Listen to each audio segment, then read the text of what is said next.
Good evening, gentlemen. Welcome back. It is a gorgeous day, but unfortunately situations came up and we can't go fishing today. So I'm gonna do a quick little walkthrough of what I bring with me on the water, more specifically my tackle boxes, what it's in them, what I use on a daily basis. So I'm a firm believer in simplicity, especially on a kayak. The lighter you pack, the better. So that being said, everything I need on a daily basis is in my milk crate. And if y'all want a separate video about that, leave a like and I'll consider that next time I'm not going fishing. Anyways, my tackle boxes I keep up here. I have one little one,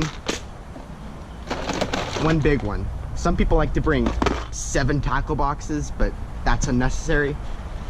I use three different type of lures mainly, and I'll dive right into that.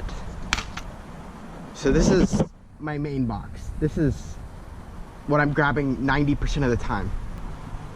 I'll start bottom right, work my way up and to the left. So as you can see here, we have a few different topwaters.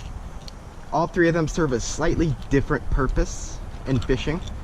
So this is a she-dog. This is the loudest topwater that I have. Sorry about the trucks in the background if y'all can hear that. But this is the loudest one, so this is what I use on the roughest days. If it's super choppy, if it's windy, it's nasty, dirty water, that type of stuff. That's what I use for that type of conditions. This one has single hooks, and the purpose of the single hooks is to not get caught in the weeds as much. So that being said, this is for grass flats and any weedy situation. And it's also a she-dog, so it's loud. Also, we have our skitter walk. This is a slightly lower pitched rattle. Not sure if the GoPro can pick that up, but it's a gold color. I don't know if color makes a difference, but it was on sale, so I bought it. But this is for the calmer days, the more slicked out days that aren't as windy. Just rubber band that. Perfect. So that's the topwaters that I bring.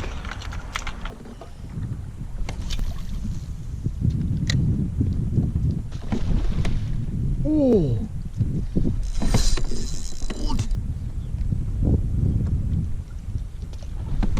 There we go. Got him that time. And then this is also kind of a topwater. It's an interesting one. This one it's like a crankbait that sits on top of the water. It's called a hunchback. And this is if the fish are short biting this, as in they're blowing up on it, but they're not quite getting the hooks. That's when I use this.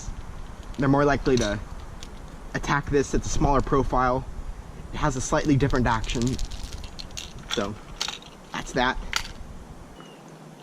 Okay, so moving over to this side of the box. This is my go-to. If I had to pick one thing to use, this would be it. This is a popping cork, more specifically the 4 Horsemen cork. It's super loud. And I typically fish about 1 foot, 2 foot of water, so about 1.5 liter, works really well.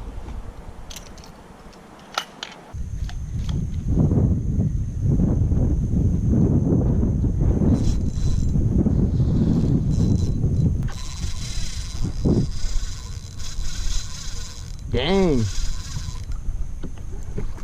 it's a nice fish. Oh my God. That's a 28 3/4 inch fish right there. Almost 29. Not much to it. You just pop it, retrieve it in, it lures the fish to it. And I've caught many fish on that specific setup right there. And another lure I love to put under the popping cork is the Voodoo Shrimp. As you can tell, this is really, really lifelike. And it's super durable. It's made out of like shoe, or the rubber that goes on the bottom of your shoe. So it's super durable. It won't break. You won't lose it unless, I don't know, you tie a bad knot or something. But it's super effective. And I also have the weedless variety in case I fish a weeded area. Pretty self-explanatory.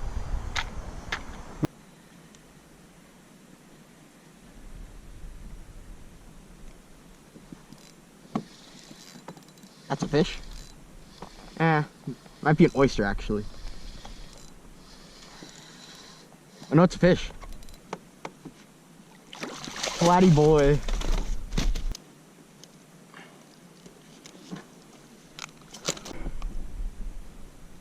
Get through there. Perfect. On the Voodoo, best lure ever created. Moving a little bit up, we have our spoons. Spoons, if you live in Texas, you have to have a spoon. They just work, and it imitates the bait fish that are in the marsh, especially with the filthy water. Little reflection never hurts. But I don't use those too often, but I know they work, so I keep them just in case. And then in this box, we have our twitch baits. I use these the least, but sometimes they're the most effective. As the name implies, you just twitch it and it makes a little rattling sound, draws the fish in, and they clobber it. I love to use these type of lures on grass flats. It's a Rapala, I don't know what it's called, but twitch and mullet or something. But this is very effective. It covers a lot of water. It lures the fish in. It looks really lifelike. Fish love it. That covers this box. 90% of the situations I can reach in this box and pick out a lure that works.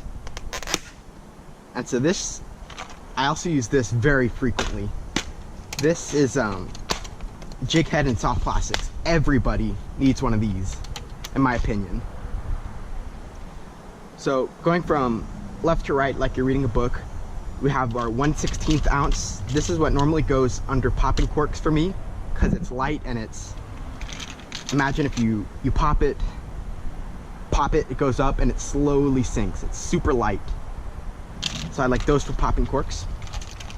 For most other situations, I prefer 1/8 ounce, which is one step up.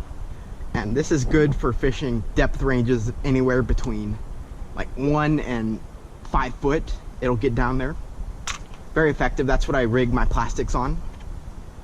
I'll get to those in a second. Just like that. Basic stuff. 1/8 ounce. I have a lot of those. Lastly, we have our heavier 1/4 ounce. This is for fishing between 3 and 7 foot, which is pretty rare that I fish a marsh that deep, but it does happen. Like over in Port Arthur, there's a few marshes that get really deep. And then last but not least, we have our weedless jig heads. As the name implies, it makes it weedless. Rig it up like that, and you get caught less often. Excuse me. And so then in this section, we have our miscellaneous plastics. Like this is a pink one. This one's been used before. It has some teeth marks in it, but it still works. It has some variety of other plastics, purple, clear-ish, a golden glitter colored one. This one almost beautifully imitates a shrimp in the marsh. Good stuff. Put that back up. And then this one, I probably tied this one on the most. This is the Color X version. It's super dark for that super filthy water we get here in Galveston.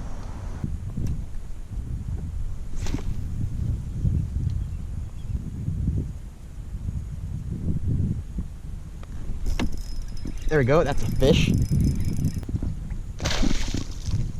That's a decent one. Let me fix this.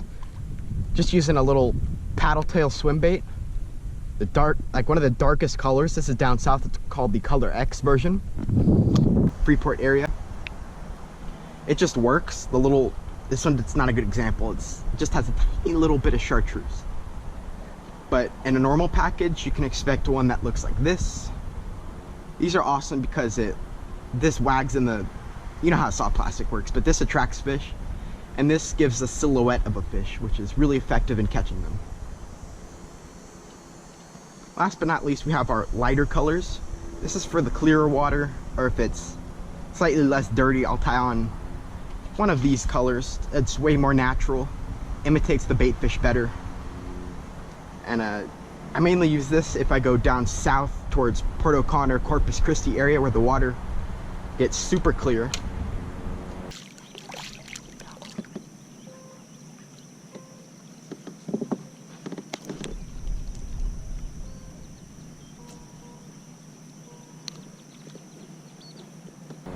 But that pretty much wraps up what I will use on any given day. Plain. So that'll cover about 95% of what I encounter on a normal day.